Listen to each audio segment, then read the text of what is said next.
একজন আরেকজনকে টেক্কা দেওয়ার চেষ্টা করেছিল, কিন্তু হঠাৎ করে মাঝখানে বুবলির দিদি চলে এসেছে বুবলির হয়ে ঝগড়া করতে, কারণ বুবলি বেচারি একা তার সতীনের সাথে পেরে উঠছিল না। তাই তার দিদি অপু বিশ্বাসকে উদ্দেশ্য করে বলছে, কিন্তু যাদের ধরেন হাজবেন্ড নাই, যাদের ধরেন চলার কোনো ওয়ে নাই, কোয়ালিটি নাই, এডুকেশন নাই, যাদের ব্যাকগ্রাউন্ড নাই, মা বাবা ভাই বোন যাদের নাই কারো, তারা কি করবে?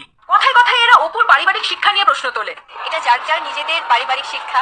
বুবলি এত শিক্ষিত দেখে পৃথিবীর বড় বড় গবেষকরা ভয় পেয়ে গেছে, ভাবছে আমরা ছোটখাটো বিষয় নিয়ে গবেষণা করে কিটা ছিনলাম। আসল গবেষণা তো বুবলি ম্যাডাম করেছে, আর সেটা হলো স্বামী ছিনতেই গবেষণা।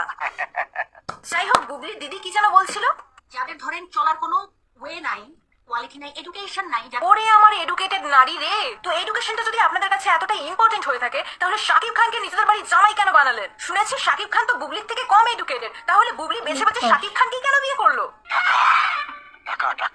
দুনিয়ায় এত উচ্চশিক্ষিত মানুষ থাকতে বুবলি কেন এই কম এডুকেটেড বিবাহিত প্লাস এক বাচ্চার বাবাকে বিয়ে করতে গেল? এদের থেকে শাকিব খানের বেশি টাকা আর ফেম আছে, সেজন্যই বোধহয় বিয়েটা করেছে। ভালো কথা, খুব ভালো কথা।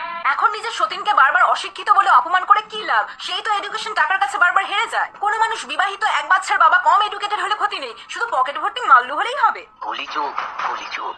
সত্যি টাকা থাকলে কি না হয়, এদিকে উচ্চ শিক্ষিত গরিব ছেলের কপালে মেয়েই জোটে না, আর অন্যদিকে কম শিক্ষিত পয়সাওয়ালা বিবাহিত ছেলের পেছনে মেয়েদের লাইন লেগে যায়। তখন আর এদের বলতে শোনা যায় না। যাদের ধরেন এডুকেশন নাই, যাদের ব্যাকগ্রাউন্ড নাই। এছাড়াও ইনি নিজের বোনের সতীন মানে অপুকে বলছে, রিটায়ার্ড যেসব মহিলারা, বয়স্ক মহিলারা। বাট আপনার বোন যাকে বিয়ে করেছে সেও তো অনেক বয়স্ক মানুষ, বাট তাকে বয়স্ক বলে অপমান করেন।